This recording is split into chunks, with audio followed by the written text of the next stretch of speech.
أعوذ بالله من الشيطان الرجيم بسم الله الرحمن الرحيم قل أندعو من دون الله ما لا ينفعنا ولا يضرنا ونرد على أعقابنا بعد إذ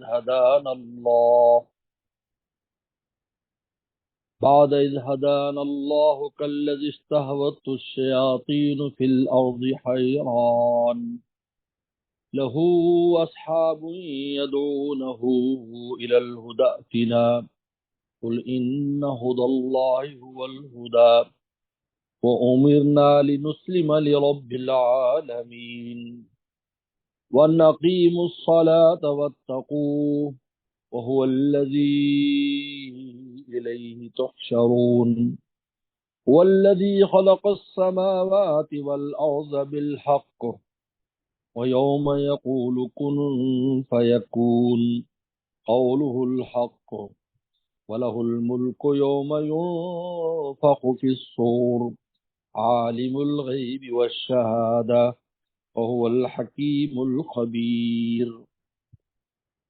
اللہ تعالیٰ نے ابطال شرک اور اس بات توحید حشر نشر کے بعد ارشاد فرماتے ہیں کہ تم ہمارا مذاق اڑاتے ہو، تمسخر کرتے ہو، حالانکہ تمسخر کے لائق تو تم ہو کہ تم ایسے خداؤں کی طرف ہمیں دعوت دیتے ہو جن میں نفع اور ضرر کی کوئی بھی ذرا بھی طاقت نہیں۔ اللہ نے ہمیں ہدایت دی، ہم ہدایت کے راستے پر ہیں، تم چاہتے ہو ہم ہدایت کا راستہ چھوڑ کر کفر اختیار کریں؟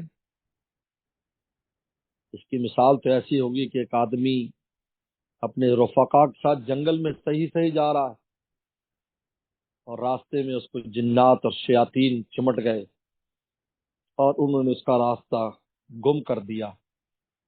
وہ حیران پھرتا ہے اس جنگل میں، صحرا میں حیران پھرتا ہے، اس کے ساتھی اس کو پکار بھی رہے ہیں لیکن اس کو کچھ سمجھ نہیں آ رہا کہ میں کس طرف جاؤں، میں کیا کروں۔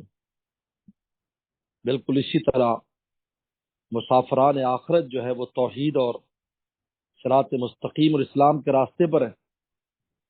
اب اگر وہ اس راستے کو چھوڑ دیں گے، اس سے نکل جائیں گے تو حیران اور سرگرداں ہوں گے، جیسے کہ خود تو مشرکین سے حیران اور سرگرداں ہوں۔ اس لیے جتنے بھی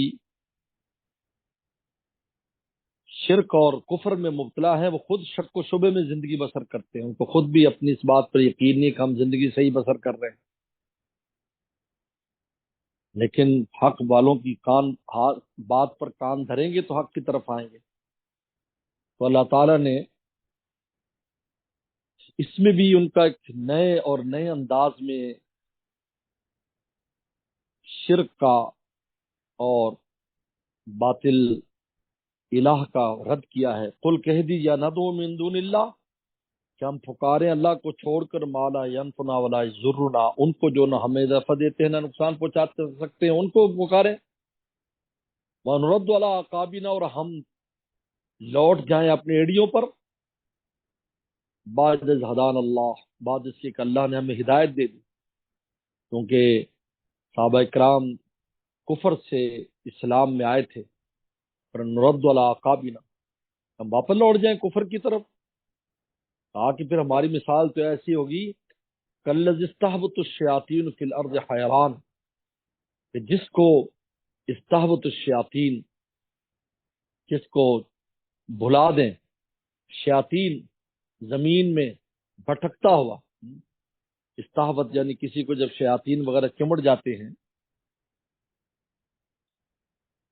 اور تو پھر بھٹکتا پھرتا ہے، راستہ بھلا دے، استہوت الشیاطین ہو گیا۔ شیاطین اور جنات راہ چلتے مسافر میں کسی کو چمٹ جاتے تو وہ کسی اور طرف نکل جاتا، اپنا قافلے کو چھوڑ کر، بعد میں قافلہ نہ ملتا اور اسی جنگل میں ہی وہ بھوک پیاس سے مر جایا کرتا تھا۔ کہا کہ پھر ہماری مثال بھی ایسی ہوگی کہ ہدایت کا راستہ چھوڑ کر اگر کفر کی اندھیریوں میں گھس جائیں گے تو اس پر مر کے جہنم میں چلے جائیں گے۔ کالذی استہوت الشیاطین، کہ جس کو گمراہ کر دیں، بچلا دیں شیاطین، بھلا دے فی الارض زمین میں حیران، اور وہ حیران پھرتا ہے۔ سراسیمہ حیران ہے. لہو اصحاب یدعو الی الہدی اتنا، اور اس کے ساتھی ہیں جو اس کو پکار رہے ہیں ہدایت کے اتنا ہمارے پاس آ جاؤ، اتنا ہمارے پاس آ جاؤ، یعنی اس کو پکار رہے ہیں، آوازیں لگا رہے ہیں، آ جاؤ بھائی، آ جاؤ ہمارے پاس آ جاؤ، کدھر چلے گئے تم؟ لیکن وہ اس کو شیاطین نے ایسا حیران کیا ہے اور جنات نے، تو وہ ان کی بات بھی نہیں سن رہا ہے. اسی طرح شرک اور کفر میں شخص مبتلا ہو جاتا ہے، وہ آخرت کے راستے سے بھٹک جاتا ہے، وہ حیران اور سرگردہ ہے. اس کو چاہیے کہ ہدایت پر برانے والوں کی بات سنے اور اس کے راستے پر آ جائے، ورنہ اسی طرح کفر و شرک کی ذلت لے کر دنیا سے جائے گا. قل کہہ دیے ان ہدی اللہ هو الہدی، کہہ دیجئے کہ راہ وہی ہے جو اللہ کی راہ ہے، ہدایت کا راستہ وہی ہے جو اللہ کی نے ہدایت کا راستہ بتایا ہے. وہ امر، اور ہمیں حکم دیا گیا لنسل رب العالمین، کہ ہم تابع دار ہو جائیں اس جہاں کے رب کی. ہمیں چاہیے کہ جہاں کا جو رب ہے، پورے عالم کا جو رب ہے، جو ان بتوں کا بھی مالک، ہر ایک کا مالک، ہمیں چاہیے کہ ہم اس کے تابع ہو جائیں.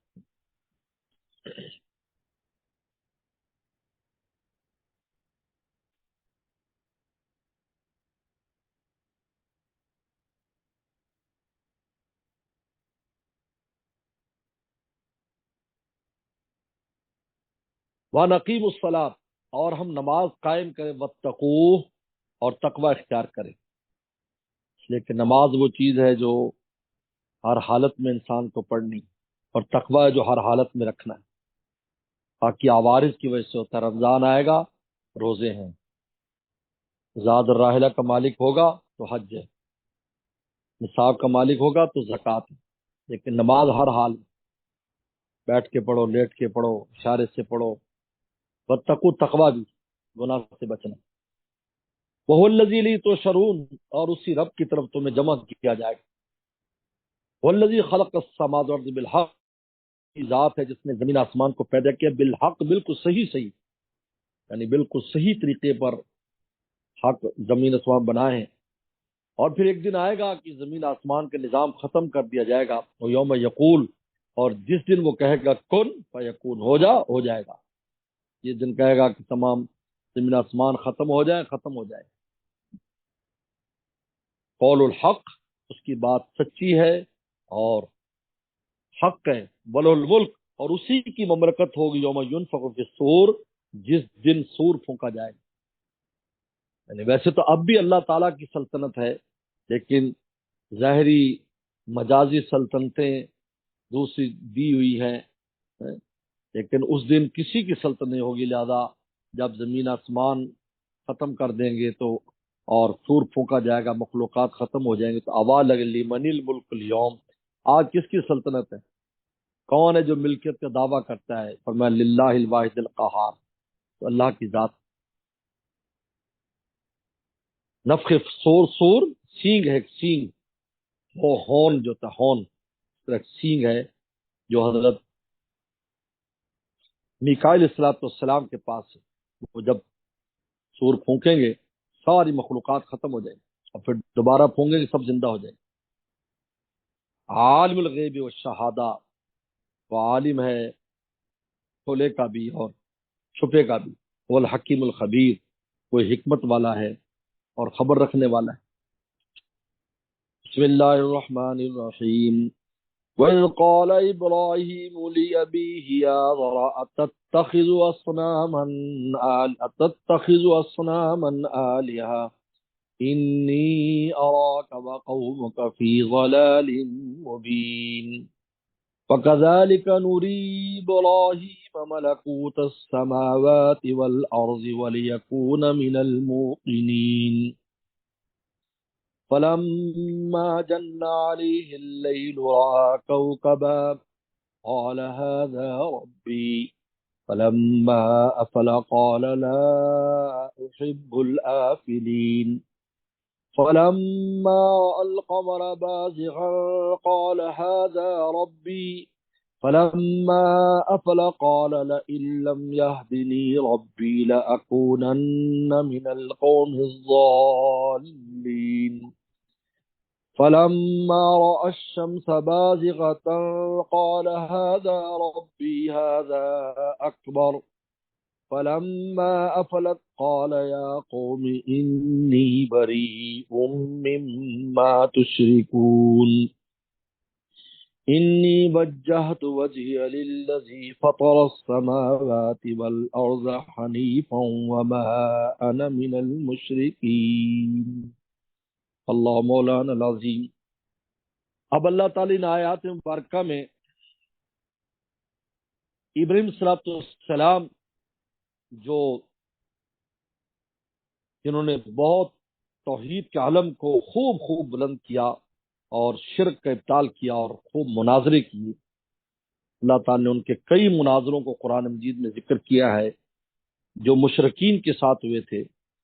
یاد رکھیں ابراہیم صلی اللہ علیہ وسلم کی جو قوم تھی ان میں کچھ وہ لوگ تھے جو بتوں کو پوجتے تھے، ان میں آزر بھی تھے جس کو قرآن نے کہا والد آزر کہا، بعد نے ان کو چچا کہا،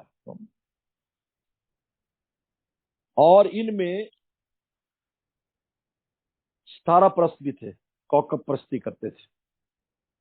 پھر ستاروں کے اندر 3 قسمیں تھیں ستاروں کو ماننے والے، ان میں کچھ وہ لوگ تھے جو سریا ستارہ یا زورا ستارہ کی بات کرتے تھے، اور کچھ وہ لوگ یہ تھے جو چاند کی بات کرتے تھے، اور کچھ وہ لوگ یہ تھے جو سورج کی بات کرتے تھے، جیسے مجوسی سورج کی بات کرتے تھے۔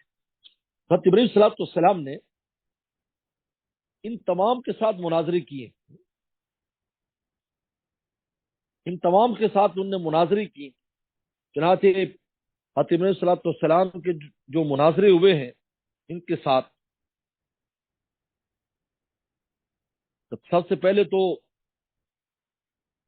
بتوں کے بارے میں ان کے ساتھ مناظرہ کیا جو سورہ مریم میں جس کا ذکر اپنے والد سے، پھر یہ مناظرہ ہوا جو یہاں پر ہے، اور تیسرا مناظرہ بادشاہ نمرود کے ساتھ کیا تھا جس نے کہا تھا کہ اگر تم رب ہے تو تم یہاں سے یا مغرب سے سورج کو طلوع کر، اور چوتھا مناظرہ جب ابراہیم صلی اللہ علیہ وسلم نے بتوں کو توڑا تھا اور بڑے کے گلے میں جو وہ ہتھوڑا ڈال دیا تھا اور کہا کہ اس سے پوچھو یہ کس نے توڑے۔ ابراہیم صلی اللہ علیہ وسلم ان مناظروں میں بہت معروف اور مشہور ہیں، اللہ نے ان کو توحید کی بڑی خاص شان عطا فرمائی تھی، اور اسی توحید کی خاطر وہ آگ میں بھی ڈالے گئے، جلا وطن بھی کیے گئے، بہت تکالیف اٹھائیں۔ قرآن خود کہتا ہے اذ ابتلى ابراہیم ربہ بکلمات فتمہم قال انی جاعلک للناس اماما، کہ قیامت تک کہ آپ کی امامت اور آپ کی اولاد کی امامت رہے گی۔ چنانچہ نبی کریم صلی اللہ علیہ وسلم جو خاتم النبیین ہیں وہ بھی آپ کے اولاد میں سے ہیں۔ تمام انبیاء صلی اللہ علیہ وسلم جتنے بھی ابراہیم السلام کے بعد آئے وہ سب ابراہیم السلام کی اولاد میں سے، کوئی اسحاق علیہ السلام کی اولاد ہے، اسماعیل علیہ السلام کی اولاد ہے۔ تو 2 قسم کی، یعنی سفلی ان کو بھی مانتے تھے، سفلی معبودوں کو بھی، اور علوی کو بھی۔ علوی سے مراد چاند سورج ستارے ان کو، اور سفلی سے مراد بت وغیرہ جو ہے ان کو مانا کرتے تھے۔ ابراہیم صلی اللہ علیہ وسلم نے ان دونوں کا رد کیا ہے، سفلی معبودوں کا بھی اور علوی معبودوں کا بھی۔ وَإِذْ قَالَ إِبْرَاهِيمُ لِأَبِيهِ آزَرَ، جب ابراہیم صلی اللہ علیہ وسلم نے والد آزر سے کہا، بعد نے کہا چچا تھا، بعد نے کہا کہ والد تھا۔ یاد رکھو کسی پیغمبر کا والد یا بیٹا کافر ہو سکتا ہے، مشرک ہو سکتا ہے، لیکن یہ کہتے ہیں کہ وہ فاسق فاجر نہیں ہو سکتا کہ نسب پر بھی وہ آئے۔ اتتخذوا اصناما آلہہ، کیا تم ان بتوں کو خدا بناتے ہو، اپنے ہاتھ سے تراشتے ہو۔ دوسری جگہ ہے کہ تم اپنے ہاتھ سے تراشتے ہو پھر اس کو خدا بنا لیتے ہو، جو تیشے کا محتاج ہے، جس تیشے سے تم اس کو گھڑتے ہو اور اسی تیشے سے تم توڑ بھی دیتے ہو، اسی تیشے سے تم گھڑتے ہو، تم اس کو خدا بناتے ہو۔ انی اراک قومک فی ضلال، میں آپ کو اور آپ کی قوم کو بالکل کھلی گمراہی میں دیکھتا ہوں۔ کتنی گمراہی کی بات، اپنے ہاتھ سے گھڑا اور بنایا اور پھر اس کو خدا بنا لیا۔ یہ تو سفلی جو معبودان تھے، معبودان باطل، اس کا رد کیا۔ کذالک نوری ابراہیم علیہ السلام والارض، اسی طرح ہم نے دکھایا اسلام کو آسمان زمین کی سلطنت. حضرت ابراہیم السلام پر زمین سے لے کر آسمان تک سب عالم کھول دیے گئے. ہر چیز کی حقیقت بتائی اللہ نے، ہر چیز کی حقیقت جان لی. ستاروں کی حقیقت کیا ہے، چاند کی حقیقت کیا ہے، آسمانوں کی حقیقت کیا ہے، عرش کی حقیقت کیا ہے، زمین کی جو اندر جتنی بڑی بڑی مخلوقات ہے، سمندر ہیں، پہاڑ ہیں، سب کی حقیقت واضح کر دی. ابراہیم السلام نے دیکھا کہ سب عاجز ہیں، سب اللہ تعالیٰ کی بندگی میں لگے ہیں، سب پر اللہ تعالیٰ قاہر ہے اور قہار ہے، ساری مخلوقات مقہور ہیں. اب بتائیں جب اس طریقے پر مشاہدہ کر لیا تو اس میں تردد اور شک کا تو کوئی وسوسہ کوئی آ ہی نہیں سکتا. کوئی کسی بھی پرسنٹ میں دل میں ایسی بات نہیں آ سکتی. اللہ فرمان نے ابراہیم السلام کو ایسا ایمان اور یقین اور ایسا علم الیقین اور ایسا عین الیقین عطا فرمایا. عین الیقین نوری ابراہیم، عین الیقین حاصل کر. آپ نے دیکھا پہلے شروع کے سپارے میں گزرا کہ کیسے زندہ کرتا ہے، تو اللہ تعالیٰ نے ان کا بھی عین الیقین کرایا. ملکوت سلطنت آسمان زمین کی، ولیکن الموقنین، تاکہ وہ یقین کرنے والے ان کا ایمان یقین بہت اعلیٰ درجے پر چلا جائے. اب اسلام نے مناظرہ کیا ان کے ساتھ ابراہیم السلام نے مناظرہ کیا. یہ جتنی آیات آگے آ رہی ہیں دراصل مناظرانہ باتیں. سوریا ستارے کو ماننے والے اور زہرا کو وہ ستارہ نکلا، وہ اچھا یہ رب ہے. یہ اس قوم سے کہا جو اس کو مان کے یہ رب ہے، ان کو یہ میرا بھی رب تمہارا رب یہ ہے. یہ استفہام ہے، یہ جو سوال ہے، جو بات ہے، یہ استفہام ہے. ہاذا ربی اہذا ربی. لما جن علیہ لیل را کوکبا، جب رات آئی ان پر، جنہ رات آنا، چھا جانا، جب اندھیری رات آئی ان پر تو را کو تو ستارہ دیکھا. وہ زہرا ستارہ دیکھا، زہرا کو ماننے والوں کو ستارہ دیکھا، اور جو ہے وہ دوسرا ستارہ دیکھا، سوریا ستارہ دیکھا. کہا ہاذا ربی، یعنی اہذا ربی، حمزہ ہے اہذا ربی، کیا یہ میرا رب ہے، تمہارا میرا رب یہ ہے. اچھا ٹھہرو دیکھتے ہیں رب کو ہم. لما افلا، جب وہ غائب ہو گیا، اللہ حب الافلین، کہا کہ میں چھپ جانے والوں کو جب محبت ہی نہیں کرتا. خدا ماننا دور کی بات ہے، یہ تو قابل محبت بھی نہیں، اس میں افول ہے، افول. یہ غائب ہو جاتا ہے، دن کی روشنی میں تو نظر ہی نہیں آتا، رات کو بھی غائب ہو جاتا ہے ایک چال چلنے کے بعد. یعنی اس کے اندر جو تغیر تبدل آ رہا ہے، اور یہ کبھی آگے جا رہا ہے کبھی پیچھے جا رہا ہے، ابھی یہاں ہے تھوڑی دیر میں وہاں ہے. کہا یہ تغیر تبدل خود دلیل فنا ہے. یاد رکھو اس عالم کے حادث ہونے کی جو دلیل ہے کہ عالم فنا ہونے والا ہے، وہ تغیر تبدل ہے. ہر چیز میں تبدیلی آتی چلی جاتی، تغیر آتا چلا جاتا ہے. دنیا کی کون سی چیز جس میں تغیر نہیں آتا؟ ہر چیز میں تغیر آتا ہے. ستارہ طلوع ہے پھر غائب ہو جاتا ہے، بادل آتا ہے روشنی چھپ جاتی ہے. تو کہا کہ یہ ہمارا رب ہے. لمبا رال قبر، اب اگلے دن یا کسی دن چاند کو ماننے والے جس دن چاند پورا نکلا ہوگا اس دن کہا کہ ان کے ساتھ مناظرہ کیا. لمبا رال قمر بازغن، جب دیکھا قمر کو باز چمکتا ہوا، بالکل ایسے بزوغ کہتے خوب چمکدار. جب آسمان پر 14ویں کا چاند ہو اور بالکل بادل نہ ہو، کتنا واضح ہے. اعلیٰ ہاذا ربی، کیا یہ رب ہے ہمارا، میرا اور تمہارا یہ رب ہے، تم اس کو رب مانتے ہو. لمبا افلا، وہ بھی غائب ہو گیا ایک وقت کے بعد. قال لم، تو افلا جو افول والوں کے لیے پہلے کہتے لا اب الافلین، تاکہ یہ تو قابل محبت بھی نہیں ہے، معبود تو دور کی بات ہے، ان سے تو محبت بھی نہیں کی جا سکتی. جیسے حدیث شریف میں آتا ہے احب بمن شئت فانک، جس سے چاہے محبت ڈال لو، تم نے اس کو جدا چھوڑ دینا ہے، وہ تجھے چھوڑ دے گا یا تم اس کو چھوڑ دو، فنا ہونے والی چیز. قال لم یهدن ربی، اگر میرا رب نے مجھے ہدایت نہ دی، لاکونن من القوم الضالین، تو میں گمراہوں میں سے ہو جاؤں گا. اصل میں پیغمبر نے اپنے اوپر رکھ کر بات قوم کو بتائی، اگر تمہیں اگر رب نے ہدایت نہ دی تو تم گمراہ ہو جاؤ گے، قوم ضالین میں سے ہو جاؤ. اب آگئے سورج پرستوں کے پاس جو سورج کو مانتے تھے کہ جس صبح کو دیکھا فلما را الشمس بازغۃ، جب دیکھا سورج کو چمکتا ہوا، جب اونچا ہو گیا چمک رہا ہے. قال ھذا ربی ھذا اکبر، یہ میرا رب ہے. یہ استفہام ہے، استفہام انکاری. یہ بہت بڑا ہے، یہ تو سب سے بڑا ہے، اس کی روشنی تو سب سے زیادہ ہے. فلما افلت، جب وہ بھی غائب ہو گیا، قال یا قوم انی بریء مما تشرکون، اے قوم میں بری ہوں اس سے جو تم شرک کرتے ہو، جو تم شرک کرتے ہو میں اس سے بری ہوں. یہ بھی پھر اس پر چاند سورج پر گرن لگ جاتا ہے. گرن لگنا خود دلیل ہے کہ اگر اس کی روشنی ذاتی ہوتی کبھی اس کو گرن نہ لگتا. اگر یہ خدا ہوتا تو اپنے آپ کو گرن کیسے لگنے دیتا؟ طلوع غروب نہ ہوتا، ہر وقت طلوع رہتا. معلوم ہوا کہ یہ کسی اور کوئی ہے جو ان کے نظام کو چلا رہا ہے. تقدیر عزیز العلیم جس کو قرآن نے کہا سورہ یاسین میں، ان کے آنے جانے کی رفتار، ان کے طلوع غروب کا نظام، جو اس نظام سے نکل نہیں سکتے، خود محکوم ہے، خود غلام ہے، خود بندے ہیں، خود محکوم ہے. یہ کیسے ان کی اندر خود یہ اپنی مرضی نہیں کر سکتے تو کائنات کے نظام کیسے چلائیں گے؟ تو کہتے تھے کائنات کا نظام یہ چلا رہے ہیں. اور یہ عجیب بات ہے، امام راضی نے لکھا ہے کہ خود بت پرست بھی اس بات کو تسلیم کرتے ہیں،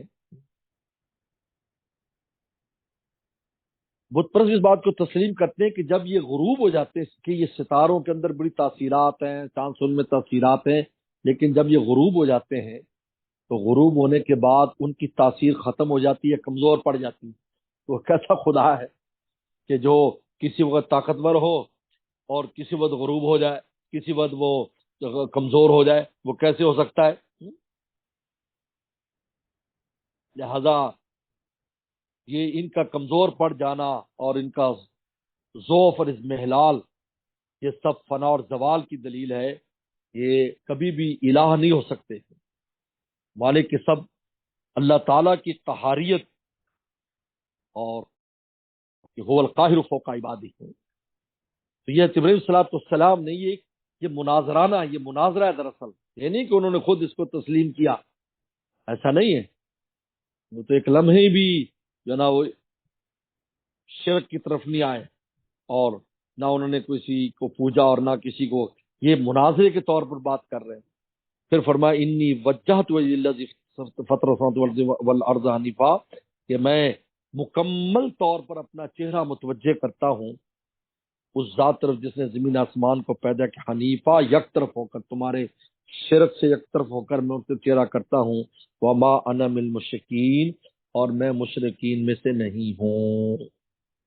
صدق اللہ مولانا.